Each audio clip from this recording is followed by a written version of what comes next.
আমি আজকের আমাদের যে অভিযান, এই হেলমেটবিহীন যারা রয়েছে তাদের ড্রিঙ্কস অ্যান্ড ড্রাইভিং, অবৈধ পার্কিং, এই সমস্ত কিছুর বিরুদ্ধে আজকের যে অভিযান সেটা জারি থাকবে আগামী দিনও। শুধু কমলপুর শহরেই নয়, কমলপুর সাব ডিভিশনের ভিতরে যে বাজারগুলো রয়েছে, বড় বড় বাজার যেগুলো রয়েছে, মানিকভান্ডার, খালাআলি, আমরা ওইদিকেও যাচ্ছি, এই বিষয়গুলো কনফার্ম করবো। এটা কি ট্রাফিক ইউনিট থেকে করা হচ্ছে? হ্যাঁ, এটা কমলপুর ট্রাফিক ইউনিটের পক্ষ থেকে আমরা এই অভিযান করছি।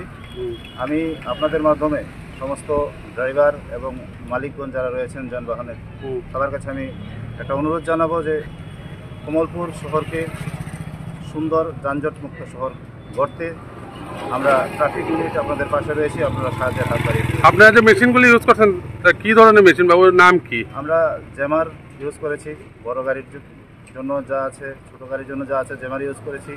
আমরা ব্রেক অ্যানালাইজার ইউজ করেছি, যারা ড্রিঙ্কস করে ড্রাইভ করছে ওদেরকে ধরার জন্য, এগুলো আমরা করছি। ঠিক আছে। পরে কিছু একাংশ যানবাহনের অবৈধ পার্কিং, এই কিছু অড আওয়ারে, অফিস আওয়ারে আপনার এই মালপত্র লোডিং আনলোডিং, এই সমস্ত কারণে এখানে একটা অবাঞ্ছিত যানজটের সৃষ্টি হচ্ছে। যে বিষয়টা আমরা কিছুদিন পূর্বে মাইকিং করেছিলাম, ট্রাফিক সংক্রান্ত সতর্কীকরণ আমরা যে দিয়েছি আগেই, তো এটাকে নিয়ে আজকে আমরা একটা স্পেশাল অভিযানে বেরিয়েছি এগুলোর বিরুদ্ধে।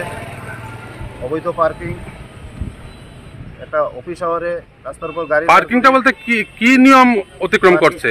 পার্কিংটা আমরা কমলপুর শহরের যে রাস্তার দুপাশে সাদা দাগ রয়েছে, এই সাদা দাগের বাইরের দিকে গাড়ি পার্কিং করবেন, এর ভিতরে কোনো গাড়ি পার্কিং করা সম্পূর্ণরূপে নিষিদ্ধ। কিন্তু দেখা যাচ্ছে এইভাবে পার্ক করে ওরা চলে যাচ্ছে কোনো কাজে, নিজেদের কাজে। এটার জন্য আমরা আজকে অভিযানে বেরিয়েছি এবং এগুলি দেখছি।